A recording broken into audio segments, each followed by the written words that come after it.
Hey everyone, Ink here for a TCC Challenge XTREME edition. It's a new thing that the TCC podcast is doing. I think it's amazing. So in addition to banned characters, so banned for this event are a bunch of tanks, Synergy of course, Kate, Snow, and Cinque, but also a bunch of tanks and delayers, and then HP damage mitigators and healers. So I'll run through them real fast, but Galuf, Zac, and Warrior of Light are banned for tanks. Lightning, Leo, Aranea are banned for delayers, as well as Y'shtola. She's also a healer. And then Porum and Hope are HP damage mitigators, and Yuffie is banned for cheesing this first wave. The extreme part of it is not using a friend, and Mino Spellgood's Leo down there will not get used for this run. I brought him just in case. I would just do the normal TCC challenge, but oh my god, this team, they were awesome. The way that I came about this team, and Dreamy actually used a similar team, but the way that I came to this team was actually like, how on earth am I going to get through this challenge without a tank? Because I looked at the tanks and I don't have Bosch, I don't have Edge. They banned 3 of the tanks. Celis is resisted in the last wave, so she's the only other tank I have outside what was banned. And I had to figure out what to do here. I had previously used Sabin with Porum and Yuffie. They were both banned as well. So I recalled from doing a little bit of entropy research that there's a level, I forgot which one, but there's devastating AoE HP attacks. And so people actually, as a strat, they used 3 characters that had Last Stand with it, as long as they had a powerful healer.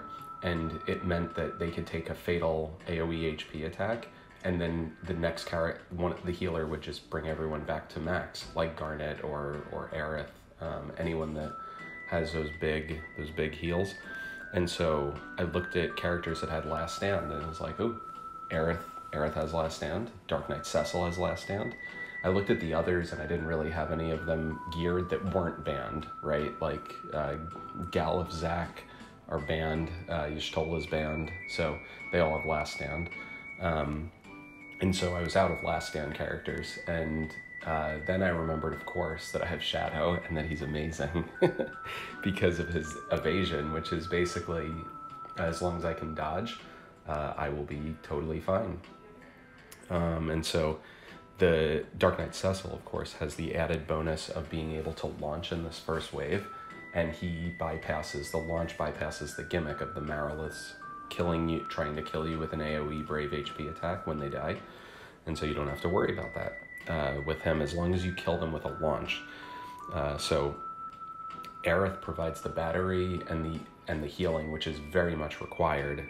Shadow's bringing damage, he's dodging attacks, and Dark Knight Cecil's doing the same thing, damage. And yeah, Aerith functions so well as a solo support. I'm really impressed with her. I tried to separate remake Aerith with DFFOO versions Aerith, and I couldn't. I loved her in the remake, and I did not like her in the original FF7, but maybe I'm just a monster, but I loved her in the remake, and I really like her kit here as well. I think it works really well with Sabin, so just for the sake of more Sabin saga, I wanted to pull her. So you can see here, like, that's perfect. Triggered Last Stand on Aerith, Shadow dodged it. Dark Knight Cecil now is in the red, which means that he's basically protected, or not protected, but he can do his plus versions as much as he wants, and he's always just 1 HP plus away from triggering his Last Stand. He has the lowest Last Stand in the game at 20% HP, which he heals himself 20% on his HP plus, his heal version. So yeah, that's the whole strat of the team basically, is take hits, heal, let Aerith, keep buffs up, let Aerith heal the party whenever is needed. She really doesn't even have to use abilities except to heal and keep her Cetra's Prayer buff up. The Eye Brave buff from Healing Wind would be nice, but I don't I don't even care as much about that with this team. But so don't go too crazy. But yeah, that's basically the strat for this. The rest of this video is basically going to be random banter. Thank you for the mist, Shadow. So random banter time while we jam out to Shadow's theme in the background. So today, May 20th, is the 1-year anniversary of me first posting Quistis's infographic, which is the first infographic I had ever done. So 365 days, I guess. It wasn't a leap year, right? I was checking for leap year. Later, every rework, every EX release, every EX Plus has come on time. We've never released anything late. We've tried to be as accurate as possible. There's been plenty of mistakes, but we make sure to go back and fix them. I never thought I would do another infographic after Quistis. I had played Pokemon Go a lot, and they did so many infographics, and playing DFFO for a while, I did not understand why there weren't any infographics at the time. At least I didn't see any. And so that's what drove me to post Quistis, which was, I wanted her on my team. I really like the character. I like FF8 a lot. And I didn't understand why everyone was saying that she was a friend support. And so I decided to do my own research and see for myself whether she was worthy of a pull. And so, yeah, hopefully you can't hear the background noise of some construction near my house. It's been history. It's sort of flooring to think about. I definitely have to thank my amazing Troupe members. Telly was one of the original Tonberry Troupe that started it, and he's still with us, still doing data collection, and he's amazing at it because he's now translating Famitsu articles. So props to him. And he's way ahead. I think he's almost done with up to the BT era. He's almost up to Squall, I think. He's just going through it, which is awesome. He keeps us ahead as much as possible. And then Dreamy handles all the graphics. He came on, he helped me with some of the backgrounds in the original EX era. If you remember, like Terra, Ramza, and Yuna's infographics, they were like, their background didn't match the color of their crystal. They were gorgeous. But yeah, Dreamy started at EX Plus, and then Vane Novus does all of our QA, all of our entropy guides, which is awesome. And honestly, without the three of them, there's no chance this would have continued into the EX Plus era. They've been totally amazing. So yeah, thank you. I have to say thank you to them, because I can't believe what we've been able to build here. It's pretty staggering, I would say, when you think about it. This is such a good launch. When you think about it, all this time later, an entire year later, we haven't missed anything, and we've tried to be ahead as much as possible. So it is thanks to teamwork. There is nothing else that I could attribute it to. It's just teamwork. So yeah, with that eternal thanks, and honestly thanks to the community. I wouldn't have done another infographic if the Quistis one wasn't so well received and people just kept asking for it, asking for them, and like someone gave me a gold award, and I was like floored at having a gold award at the time, because I had made so many posts and they hadn't necessarily been well received. So it was just very cool. It was really nice. So hey, last stand last stand for the win. That is exactly the scenario that I want. So which is cool. But yeah, I hope the community's been so amazing at supporting all of our work. We just try really hard to put out a good set of products that's really helpful for people, and it's also accessible for people, like by whether you're a veteran or a new player of the game. It's a little tricky for new players to pick up everything, but I think they get the hang of it considering the consistent format. If we were just making these for new beginners, or we were just making these for veterans, then I think that we'd lock out a huge portion of the community. So we try our best to, even if you don't love everything on the infographic, you for sure hopefully love a few things on it, and that alone is worth it for me. All right, here's my reset. I didn't need a reset on the first wave. I did need a reset on the on this wave, and really just 2 resets, because there's less RNG with Shadow when you have allies. So I really just need to dodge whenever he's being targeted. And I thought the TCC Extreme Challenge, which by the way, you can't use your friend. So Leo's just down there for support, moral support, for Interceptor, I guess. But I thought that you couldn't summon either, and I should have just summoned. The guy was in red bar, I would have done it on my first try. But yeah, I mean, really, this is all just make sure that Last Stand is active, or use Shadow C65, or hope that Shadow dodges. And this is pretty straightforward to just pummel the daylights out of this boss. Single target boss, Dark Knight Cecil and Shadow just eat that up. But yeah, doing my next topic of banter here is this is Cinque's event. The amount of hate that Cinque got went before she released, or even when she released it, saying that she was like an actively bad character and all, is utter nonsense, and drives me nuts. This goes back to like, if you haven't seen Black Cloud posted your tier list is garbage video, talking about why tier lists in this game don't make sense. And when you watch a should you poll, a lot of times, look, the content creators that create should you polls, they're great people. I know so many of them.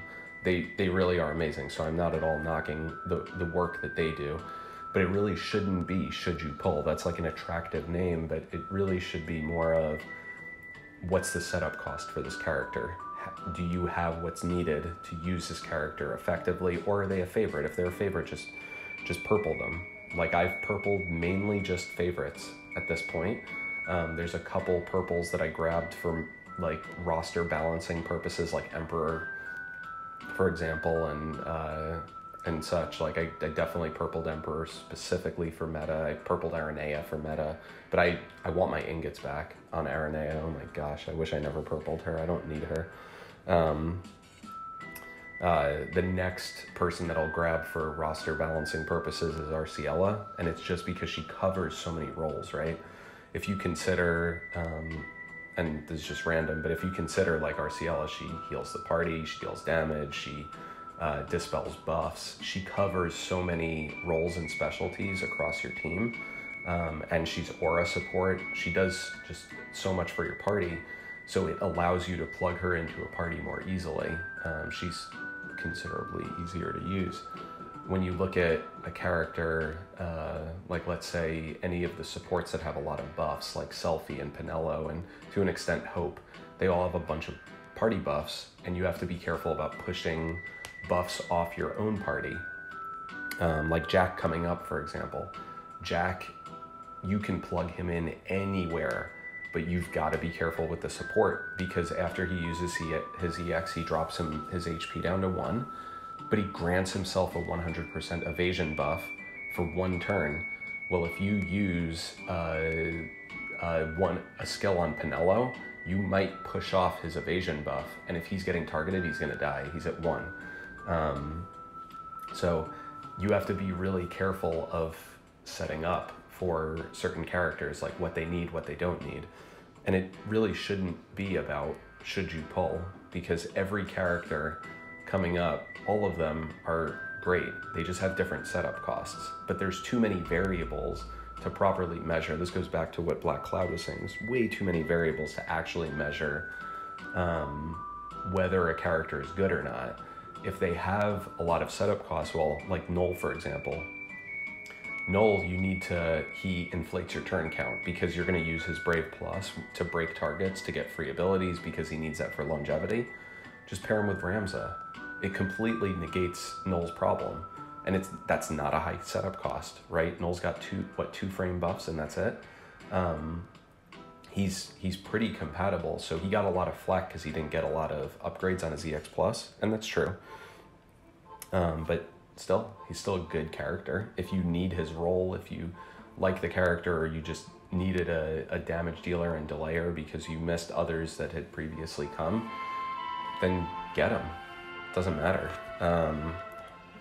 So yeah, that's what people really should be asking about, is what's the setup cost to actually use a character? How flexible are they?